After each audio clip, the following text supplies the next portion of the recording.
Hello guys.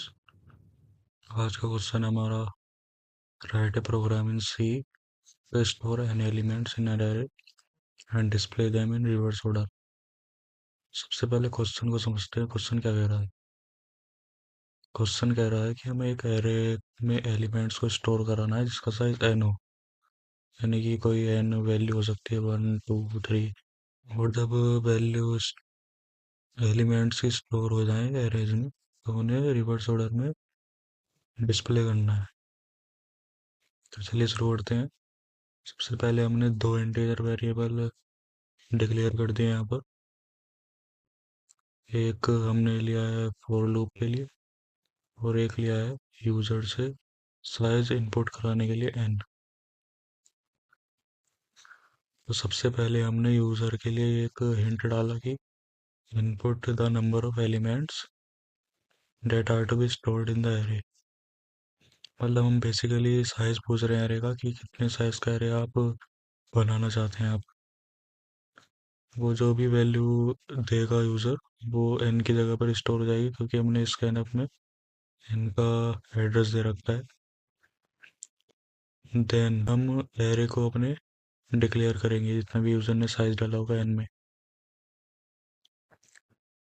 Array को declare करने के बाद हम उसके अंदर अब एलिमेंट्स बारी बारी कर स्टोर कराना शुरू करेंगे। तो उसके लिए हमने एक फोर लूप लगा रखा है जो कि चलेगा इक्वल टू 0 से लेस देन n तक। अब देखिए हमने यहाँ पर आई लेस देन n क्यों रखा है। ये राइट साइड में मैंने एक एग्जांपल बना रखा है एरे का जिसका साइज 4 है।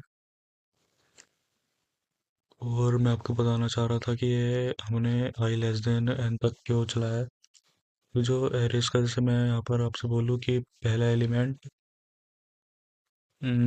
आप देख सकते हैं कि एयर 0 से रिप्रेजेंट करा जा रहा है, वैसे ही सेकंड एलिमेंट एयर 1 से। तो जो एलिमेंट का रिप्रेजेंटेशन है यहाँ पर वो उसके एरे के एलिमेंट के नेम से एक पीछे चलता है। जैसे सेकंड का 1, ये बेसिकली एरे के इंडेक्सेस हैं। तो स्टोर करा लेंगे हम ऐसे बारी बारी करके वैल्यूज़। तो मैं आपको ये फॉर लूप कैसे चल रहा है ये और बता देता हूँ।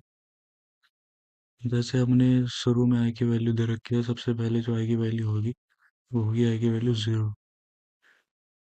तो फॉर लूप में जब आई की वैल्यू 0 हो जाएगी तो फिर कंपाइलर आएगा नीचे प्रिंट है, फिर शो करेगा यूज़र को कि एयर आई की जगह यहाँ पर 0 होगा तो परसेंटेज डी की जगह यहाँ पर 0 आएगा, यानी कि यूज़र को शो होगा कि एयर 0।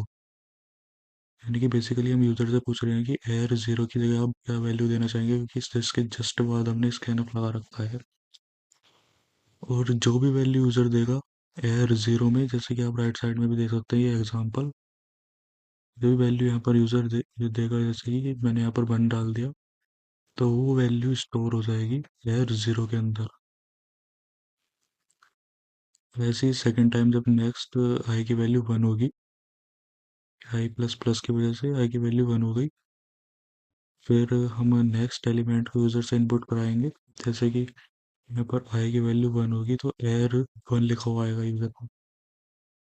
तो फिर यूज़र जब वैल्यू डालेगा तो वो एयर 1 में स्टोर हो जाएगी, जैसे कि मैंने यहाँ पर 1 डाल दिया दोबारा से, तो वैल्यू एयर 1 में स्टोर हो जाएगी।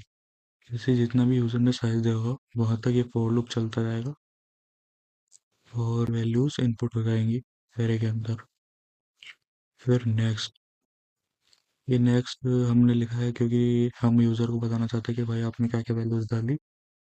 उसके लिए हमने दोबारा से एक फॉर लूप और उसके लिए हमें दोबारा से एक और फॉर लूप लगाना पड़ेगा। बेसिकली ये शुरू में आई इक्वल टू 0 से आई लेस देन n चलेगा, यानी कि आई इक्वल टू n-1 तक, यानी कि एरे के लास्ट एलिमेंट तक। तो वही हम प्रिंट करा लेंगे एयर 0 फिर एयर 1, जैसे जैसे आई की वैल्यू इंक्रीज होती रहेगी देन लास्ट एलिमेंट तक ये प्रिंट कर देगा सारे एज है सारे जो है एलिमेंट्स एरे की। ये बिल्कुल फॉरवर्ड ऑर्डर में। देन नेक्स्ट हमें करवाना होगा, क्योंकि क्वेश्चन में बोला है कि रिवर्स ऑर्डर में और प्रिंट करवाओ। तो उसके लिए हमें ये लिख दिया शुरू में। ऐसे लिखना अच्छा रहता है, क्योंकि पता भी चलता रहता है कि कोड में क्या चल रहा है। The values store in the array in reverse order are. तो हमें रिवर्स ऑर्डर में प्रिंट कराने के लिए करना क्या पड़ेगा, हमें सबसे लास्ट जो एलिमेंट है, जैसे कि इस एरे में एग्जांपल में सबसे लास्ट एलिमेंट हमें दिख रहा है कि एयर 3 है। एयर 3 को प्रिंट करवाने के लिए हमें इसका इंडेक्स सबसे एंड वाला लेना पड़ेगा। जैसे यहाँ पर 3 लिख रहा है हमें यहाँ पर।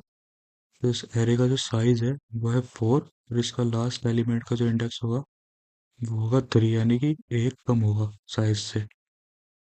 तो हमें शुरू में सबसे पहले जो आई की वैल्यू लेनी पड़ेगी वो n में लेनी पड़ेगी, लास्ट वाला एलिमेंट प्रिंट करवाने के लिए। देन ये वैल्यू डिक्रीज होती जाएगी एक कर। देन ये आएगा एयर 2 पे, देन एयर 1 पे, देन एयर 0 पे। जैसे ये एयर 0 के इक्वल हो जाएगा, यहाँ पर जब आई की वैल्यू सबसे एंड में आ जाएगी आई इक्वल टू 0 पर, वैसे ही है यहाँ पर एयर 0 होगा। फिर वैसे ही लूप रुक जाएगा और वो लास्ट एलिमेंट प्रिंट हो जाएगा उल्टे ऑर्डर तक, यानी कि उल्टे ऑर्डर में। इसके बाद मैं आपको इसका आउटपुट और दिखा देता हूँ।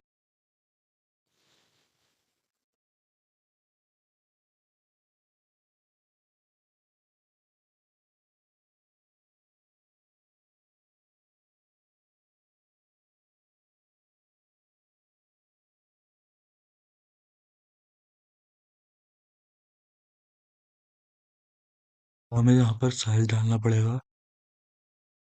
जैसे मैंने एग्जांपल के लिए 3 डाल दिया है।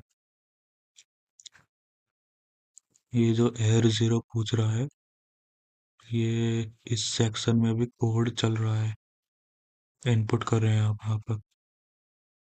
यहाँ पर आई की वैल्यू 0 हुई है सबसे पहले शुरू में। ये पूछ रहा है आपसे एयर 0 की वैल्यू क्या डालनी है। तो जैसे मैंने यहाँ पर 1 डाल दी, then enter. Then second element की वैल्यू 2 डाल दी, 3 डाल दी। तो ये फॉरवर्ड में सबसे पहले हमें एलिमेंट्स हो रहे हैं कि एलिमेंट्स क्या क्या डाले आपने, 1 2 3। देन रिवर्स ऑर्डर में प्रिंट करवाएंगे हम।